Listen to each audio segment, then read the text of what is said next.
Hi everyone, I'm Madhavi Reddy, I'm certified financial planner. Welcome to Sumantv channel viewers.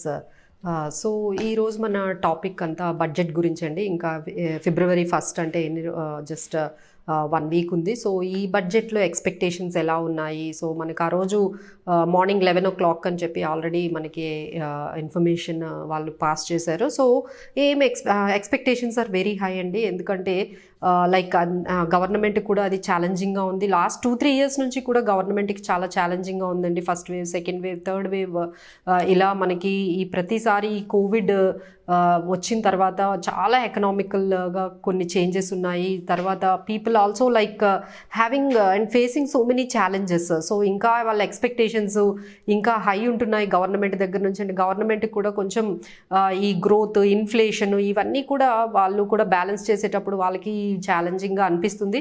But we have to like understand one thing అండి. Budget అనేది it is just 1 day event. అది ఒక road map మాత్రమే. But ఆ రోజే మీకు అన్నీ మనకి ఏమైతే ఇవ్వాలి అనుకుంటున్నారో, ఏదైతే చేయాలి అనుకుంటున్నారో గవర్నమెంట్, ఆ రోజే మనకు అన్ని బడ్జెట్ స్పీచ్లో చెప్తారు అనేది అది అంటే అది కాదండి. But because they can do this. అంటే లేటర్ వాళ్ళు ఏదైనా చేంజెస్ చేయాలి గవర్నమెంట్ పాలసీస్లో కానీ, ఎకనామిక్ పాలసీస్లో కానీ చేంజెస్ చేయాలి అంటే యాజ్ అండ్ వెన్ మనం చూస్తూనే ఉన్నాము. Nirmala Sitharaman will come and finance minister press ముందు వస్తున్నారు. So she is giving all the information from time to time. But it is an event, but that is really very big event. ఏం జరిగింది, ఎట్లా వాళ్ళు achieve చేశారు, సో వాళ్ళు next 22-23కి ఎలాంటి targets పెట్టుకున్నారు, ఇవన్నీ కూడా మనకి ఆ రోజు స్పీచ్లో చెప్తారండి. So let start with budget expectations ఎలా ఉన్నాయి. First economist, as an economist what we are expecting from the budget ఇదేంటంటే లైక్ ఫిజికల్ డెఫిసిట్ అండి. అంటే ఇప్పుడు మనము చూసుకున్నట్లయితే ఫిజికల్ డెఫిసిట్ అంటే మనకి ఎంతైతే అంటే జీడిపిలో, అంటే ఇప్పుడు మనకి జీడిపి ఆల్మోస్ట్ $3 trillion ఉందండి. సో అది మనకి 2025కి $5 trillion అని చెప్పి ఆల్రెడీ మనము ఒక టార్గెట్ పెట్టుకున్నాము. బట్ అది ఈ కోవిడ్ రెస్ట్రిక్షన్స్ వల్ల అచీవ్ కాలేకపోతున్నామేమో అని అది ఒక ప్రాబ్లంగా అనిపిస్తుంది. దెన్ జీడిపి గ్రోత్ కూడా మనము టార్గెట్ ఆల్మోస్ట్ 9-10% వరకైనా మనం అచీవ్ చేయాలి అనేది టార్గెట్ ఉంది. అది కూడా ఈ కోవిడ్ రెస్ట్రిక్షన్స్ వల్ల మేబీ కొంచెం తగ్గొచ్చు అనేటట్టుగా అది కూడా అనిపిస్తుంది. But as for as physical deficit అంటే ఏదైతే మనకి జీడిపిలోని పర్సంటేజ్గా చెప్తారండి. అంటే 3% వరకు ఉంటే బాగుంటుంది, ఎంతకన్నా డెఫిసిట్ ఉండకూడదు అనేది ఒకటి ఉంటుంది. అంటే క్యాపెక్స్ అంటారండి. అంటే క్యాపెక్స్ అంటే లైక్ క్యాపిటల్ ఎక్స్పెండిచర్ ఎంతైతే చేస్తారో అది మనకి దానివల్లే మనకి గ్రోత్ అవుతుంది. సో వాళ్ళు ఎంత క్యాపిటల్ ఎక్స్పెండిచర్ చేసి వాళ్ళు రీఫార్మ్స్ వైపు, గ్రోత్ వైపు మన ఇండియన్ ఎకానమీని తీసుకెళ్తారు అనే దాని గురించే like example that economist like as we are expecting that ఎంత రీగ్రోత్గా ఉంటుంది, ఎంత ప్రొడక్టివ్గా ఉంటుంది బడ్జెట్ అనే ఉంటుందా, లేదు అంటే కమింగ్ ఎలక్షన్స్ 2024లో ఉన్నాయి కాబట్టి వాళ్ళు ఏమైనా పాపులిస్టిక్గా వెళ్ళి గ్రోత్ని వాళ్ళు తీసుకుంటారా అనేది. So there are so much of speculations are happening about this budget. ఎలా ట్యాకిల్ చేస్తారు? ఒకవైపు ఏమో గ్లోబల్ సెల్ ఆఫ్ జరుగుతుంది, మార్కెట్స్ అన్నీ కూడా అన్ని కంట్రీస్ అండి, almost all countries are handling with this ఇన్ఫ్లేషన్ని ఎలా కంట్రోల్ చేయాలి అన్నదే అన్ని కంట్రీస్ కూడా ఇప్పుడు ఫోకస్ చేస్తున్నాయి. ఏదైతే ఈ 21-22లో మనకు వచ్చిన ఈ కోవిడ్ సిచ్యువేషన్లో చాలా అమౌంట్ని అంటే చాలా లిక్విడిటీని పుష్ చేశారు మార్కెట్లోకి. సో దానివల్ల ఇన్ఫ్లేషన్ అనేది చాలా పెరిగిపోయింది. సో దాన్ని ఇప్పుడు కంట్రోల్ చేసే దాంట్లో ప్రతి ఒక్క, అంటే రైట్ ఫ్రమ్ యూఎస్ నుంచి ఇండియా వరకు అన్ని సెంట్రల్ బ్యాంక్స్ ఒక్కటే చూస్తున్నారండి, ఇన్ఫ్లేషన్ని ఎలా కంట్రోల్ చేద్దామని. So that is the main target. And we are looking how they will handle, government ఎలా హ్యాండిల్ చేస్తుంది ఈ గ్రోత్ని, ఇన్ఫ్లేషన్ని బ్యాలెన్స్ ఎలా చేస్తుంది అనేదే ఈ బడ్జెట్లో మనం చూడాల్సి ఉంది as an economist. And then salaried పీపుల్కి అయితే చాలా ఎక్స్పెక్టేషన్స్ ఉన్నాయండి. లైక్ స్టాండర్డ్ డిడక్షన్ మనకి ఓన్లీ 50,000 ఉంది, అది ఒక 75,000 వరకు చేయాలి. అండ్ లైక్ ఇన్సూరెన్స్ ఏదైతే ఉందో వాటి మీద ప్రీమియమ్స్ అంటే అందరూ ఇన్సూరెన్స్ తీసుకోమని చెప్తున్నారు, బట్ వాటి మీద మనం జిఎస్టీ చూసుకుంటే 18% ఉంది. సో కొంచెం అఫోర్డబిలిటీ రావాలి అంటే కొంచెం లైఫ్ ఇన్సూరెన్స్ పాలసీస్ కానీ లేకపోతే ఎస్పెషల్లీ హెల్త్ ఇన్సూరెన్స్ పాలసీస్ మీదైనా అట్లీస్ట్ జిఎస్టీ, ఎందుకంటే ఈ కోవిడ్ తర్వాత అందరూ హెల్త్ అనేది చాలా డెట్రాయిట్ అయిందండి. So they are spending a huge amount of money on health ఇష్యూస్కే స్పెండ్ చేస్తున్నారు. సో అందరూ హెల్త్ ఇన్సూరెన్సెస్ తీసుకుంటున్నారు కాబట్టి అది కొంచెం అఫోర్డబుల్గా ఉంటే బాగుంటుంది. జిఎస్టీ అనేది కొంచెం అప్ టు 5% వరకైనా తగ్గించాలి అనేది ఒక ఎక్స్పెక్టేషన్. అండ్ తర్వాత మనకి ఎప్పటి నుంచో అనుకుంటుంది స్టాండర్డ్ డిడక్షన్ అది 80C కానీ లేకపోతే అది పెరగాలి అని. Let see what they will do at least this year ఏదైనా వాళ్ళు చేస్తారు అనేది.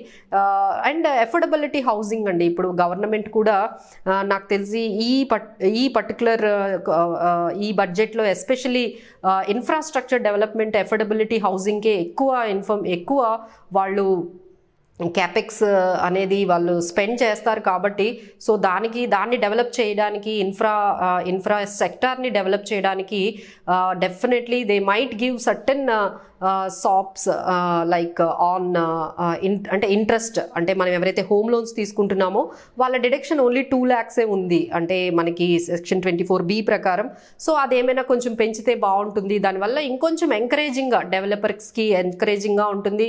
ఎవరైతే హోమ్ లోన్స్ తీసుకుంటున్నారో వాళ్ళకి కొంచెం ఎంకరేజింగ్గా ఉంటుంది, హౌసెస్ కొనాలి అనే ముందుకు వస్తారు, దానివల్ల ఓవరాల్ ఇన్ఫ్రాస్ట్రక్చర్ డెవలప్మెంట్ జరుగుతుందని ఆ ఎక్స్పెక్టేషన్ ఉంటుంది. So they might the lot of expectation on this interest on home loan మీద ఉన్న ఆ ఇంట్రెస్ట్ క్యాప్ ఏదైతే ఉందో ఆ 2 lakhs నుంచి కొంచెం పెరుగుతుందేమోనని ఎక్స్పెక్ట్ చేస్తున్నారు.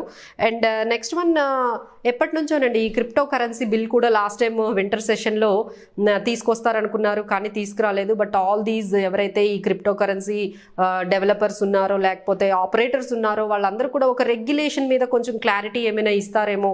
ట్యాక్సెస్ వేస్తామంటున్నారు, ఎలా వేస్తారు, ఏ విధంగా ప్రొసీజర్ ఉండబోతుంది, ఒక క్లారిటీ ఇస్తే బాగుంటుందని క్రిప్టో కరెన్సీలో ఉన్న ఆ పర్టికులర్ సెగ్మెంట్లో ఉన్న వాళ్ళందరూ కూడా ఈ బడ్జెట్ నుంచి ఏదైనా అనౌన్స్మెంట్ వస్తుందేమో, ఒక క్లారిటీ వస్తుందేమోనని ఎదురు చూస్తున్నారండి. అండ్ నెక్స్ట్ థింగ్ ఏంటంటే ఈ స్టార్టప్స్. సో ఈ గవర్నమెంట్ ఎప్పటికప్పుడు అంటే బడ్జెట్లోనే కాదు but time to time they are giving so many like immunities like facilities కానీ లేకపోతే వాళ్ళకి ఏమైనా ఇంట్రెస్ట్ తక్కువ చేసి కొంచెం లోన్స్ ఇవ్వడము లేకపోతే కొంచెం ఈజీ అంటే ఈజ్ ఆఫ్ డూయింగ్ బిజినెస్ అనే దాంట్లో ఏమైనా వాళ్ళకి ఏమైనా ఈ స్టార్టప్స్కి కొంచెం ఎక్కువ ఇవ్వడము. అంటే ఎందుకంటే మనకి అన్ఎంప్లాయ్మెంట్ అనేది ఇండియాలో చాలా పెరిగిందండి బికాస్ ఆఫ్ లాస్ట్ 2 days ఈ కోవిడ్ సిచ్యువేషన్స్ వల్ల.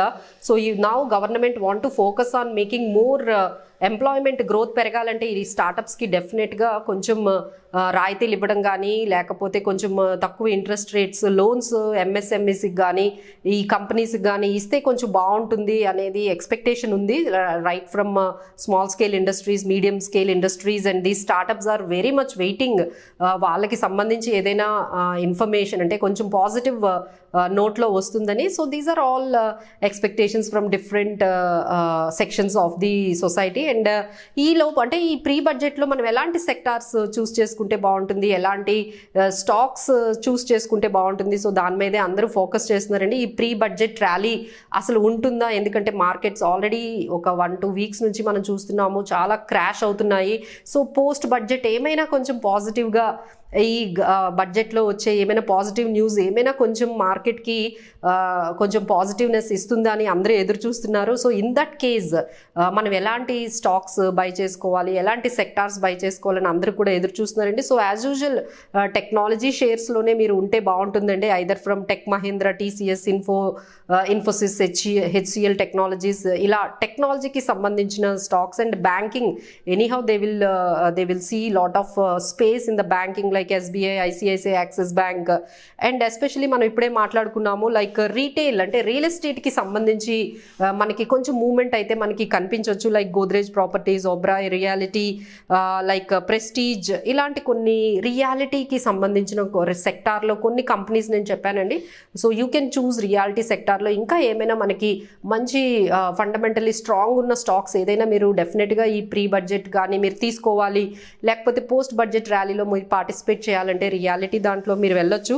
అండ్ యాజ్ యూజువల్ మనం చూస్తున్నాము ఫార్మా, సో హెల్త్ కేర్కి ఏదైనా ఈసారి స్పెషల్గా ఏమైనా ప్యాకేజ్ కానీ ఏమైనా ఇస్తుందా, లేకపోతే వాట్ వీ కెన్ ఎక్స్పెక్ట్. ఎందుకంటే ఈ కోవిడ్ సిచ్యువేషన్లో అందరూ almost every family has affected.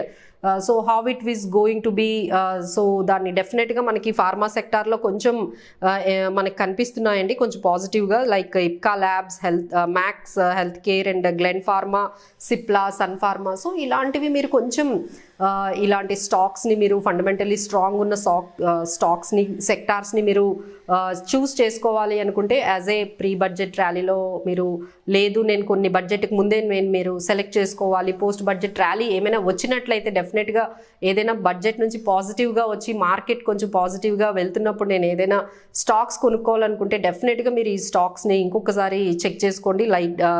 Like some reality sector కానీ, cement sector and some EV, especially electric vehicle sector is really waiting అండి. ఇంకొంచెం ఇంట్రెస్ట్ తగ్గించి అంటే ఎలక్ట్రిక్ వెహికల్స్ ఎవరైతే తీసుకుంటారో వాళ్ళని ఎంకరేజ్ చేయడానికి ఇండస్ట్రీ నుంచి వచ్చిన డిమాండ్ ఏంటంటే ఇంట్రెస్ట్, ఆ ఎలక్ట్రిక్ వెహికల్స్ మీద ఉండే ఆ ఇంట్రెస్ట్ తగ్గించాలి. లోన్స్ ఎవరైతే కార్స్ తీసుకుంటారో వాళ్ళకి తగ్గిస్తే ఇంకొంచెం ఎంకరేజింగ్గా ఉండి ఇంకా కొంచెం డిమాండ్ పెరుగుతుంది అనేది చాలా వరకు వస్తుందండి. So you can check with electric వెహికల్స్కి సంబంధించిన ఈ టాటా మోటార్స్, ఎక్సైడ్ బ్యాటరీస్, ఇలాంటి కొన్ని స్టాక్స్ కూడా మనము చెక్ చేయొచ్చండి. So these are all some of the expectations and some of the sectors you can pick up for the budget.